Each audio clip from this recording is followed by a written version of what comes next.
The first light of dawn bled gently across the prairie, painting the world in muted golds and weary blues.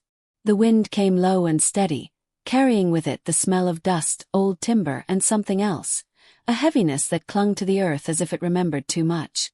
Ezekiel Holloway rode slow, hat pulled low, the weight of inheritance pressing harder than the saddle beneath him. His uncle had left him the ranch, left him the land, the crumbling fences, the hollowed-out house, and yet it didn't feel like a gift. Felt like a test. Folks in town had always said he wasn't the kind to hold on to anything. Not land, not love, not even himself. When the ranch finally came into view, his chest tightened. The gate sagged like an old man's shoulders, one hinge rusted near to snapping. Boards missing from the corral leaned like broken teeth. Each piece of wood whispered its history of storms and neglect, of hands that once cared but had long since stilled. Zeke dismounted, boots crunching the dry earth, and placed his hand against the gate. It didn't greet him, it judged him. He pushed it open anyway, and the sound of splintered wood groaning was like the sigh of a ghost. Inside, the silence was different, thicker, more accusing. Even the cicadas held their breath. That night, the ranch did not let him rest. Zeke lay on the cot in the dark house, staring at the rafters. Sleep tugged at him but couldn't quite claim him. A draft whispered through cracks in the wall, carrying with it a faint sound, a creak soft and deliberate from the barn outside. Something in him, some marrow-deep instinct, made him rise. He lit a lantern and walked barefoot across the dirt yard, each step crunching louder than it should. The barn loomed tall, black against the moonlight, its doors yawning open just enough to swallow him whole. He entered. The light trembled in his hand, casting long, nervous shadows across stalls and beams. The air smelled of rot and old hay, but beneath that was something sharper, iron and smoke, as though the barn had once witnessed fire and blood. Then he saw them. 8 small figures, swaying gently from the rafters above. Girls. Apache girls, their braids hanging lifeless, their faces pale moons in the lantern glow. The ropes creaked with the barn's sigh, a hollow chorus of suffering. Zeke's heart froze. His breath stumbled. He staggered back, nearly dropping the lantern. And then, just as suddenly, they were gone. Only the ropes remained, swaying with the night wind that shouldn't have been inside. He pressed a hand to his chest, his body quaking with the terror of what he'd seen or imagined. His voice cracked in the emptiness. "Lord, what kind of land did you hand me?" But no answer came, save the groaning of timber that had seen too much. At dawn he stumbled out, eyes raw from a night without sleep. The sun was kind but distant, spilling gold across a world that no longer seemed steady. He stepped toward the corral, rubbing his eyes, and froze. She was there. A girl, no older than 16, with black braids and eyes dark as wet stone.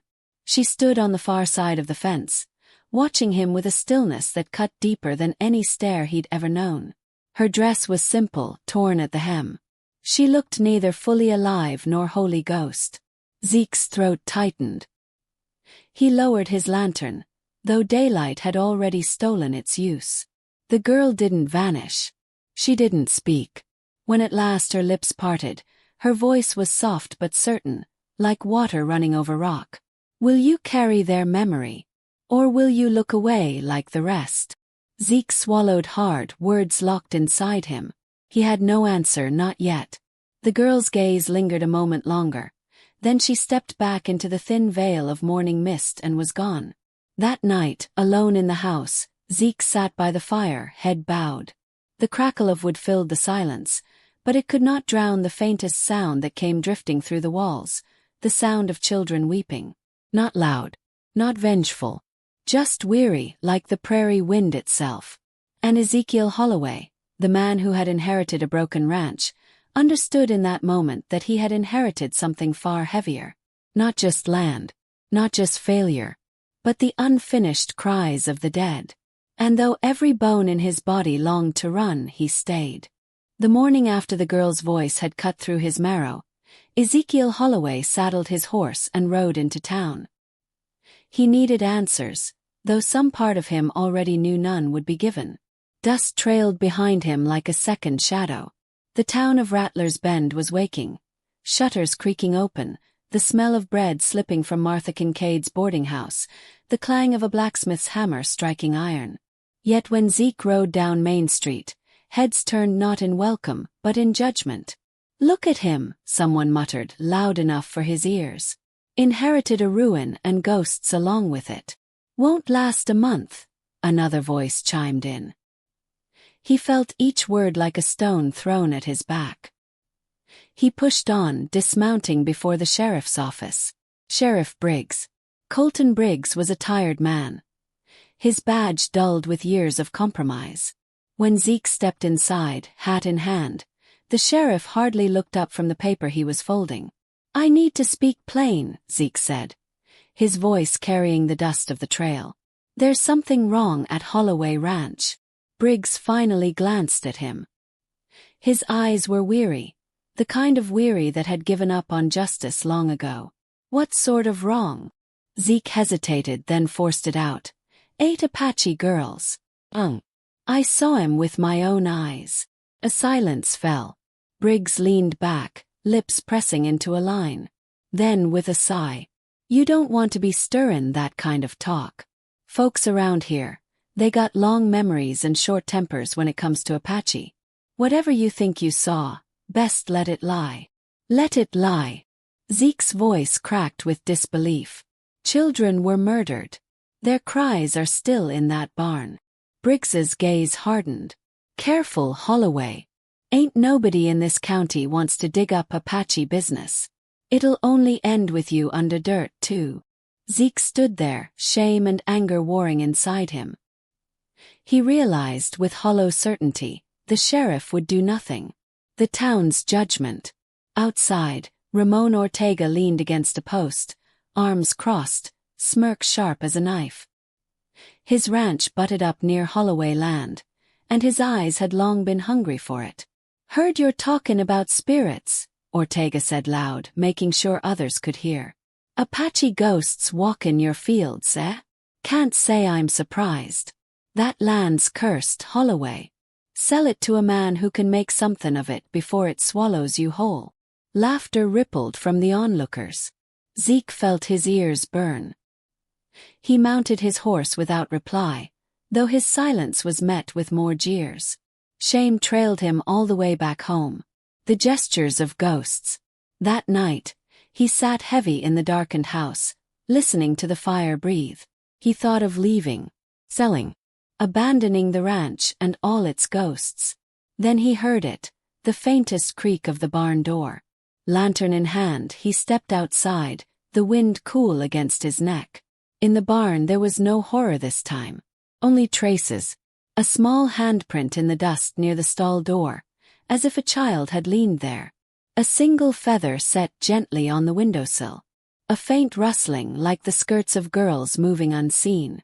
He knelt, setting the lantern down. Slowly, almost reverently, he placed a heel of bread on the worn wood, and beside it, a canteen of water. He said nothing, but his offering lingered in the quiet. When he returned in the morning, the bread was gone, the canteen empty. Zeke let out a breath he hadn't known he was holding. From then on, each evening, he left small gifts. Bread, apples, blankets folded neatly. And though the gifts vanished, the barn grew less heavy, as if shadows were learning to trust him. Nearly. One night, as rain fell in heavy curtains, Zeke took refuge in the barn. The storm drummed on the roof, water streaming down the wood. He sat on a bale of hay, hat in his lap, listening to the earth drink its fill. A flicker in the corner drew his gaze. Nayeli stood there, near the place where the nooses once swayed. Her braids were damp with rain, but her eyes held a steadiness beyond years. She walked forward slowly, and in her hand was a feather, black and white, worn smooth by touch. She placed it in his palm. Their eyes met. No words were spoken. The storm outside filled the silence, thunder rolling across the plains. But in that moment something shifted. The distance between the living and the dead narrowed. The feather felt warm against his skin, as if carrying the breath of all who had once been silenced. Zeke closed his hand around it, and for the first time in years, he felt not only burden but purpose. Rumors and threats. By the week's end, word had spread. Martha Kincaid brought him a loaf of bread and lowered her voice as she handed it over. "Ortega's talkin' louder than ever. Says you're harborin' Apache witches. Cursed children. Men are listenin'. Men with rifles." Zeke felt the noose of the town's judgment tightening around his neck. He thanked Martha with quiet eyes. She touched his arm gently before leaving, whispering, "Stand tall, Ezekiel. Ashes can still breathe if the wind's kind enough." But Ortega's threats soon became more than words.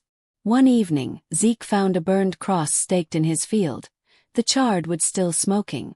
The smell of it curled into the night sky, a warning written in fire. The first act of dignity. That night, Zeke returned to the barn, ropes still hanging from the rafters like crooked tongues of the past. He climbed the ladder one by one and cut each noose free. His hands shook, not from fear but from the weight of history. He carried them outside, dug a hole in the earth with blistered palms, and buried the 8 ropes beneath the prairie soil. His chest ached with every motion, but when he pressed the last of the dirt down, a strange peace settled over him. From the shadows, Nayeli watched. Her eyes glimmered, half sorrow, half hope.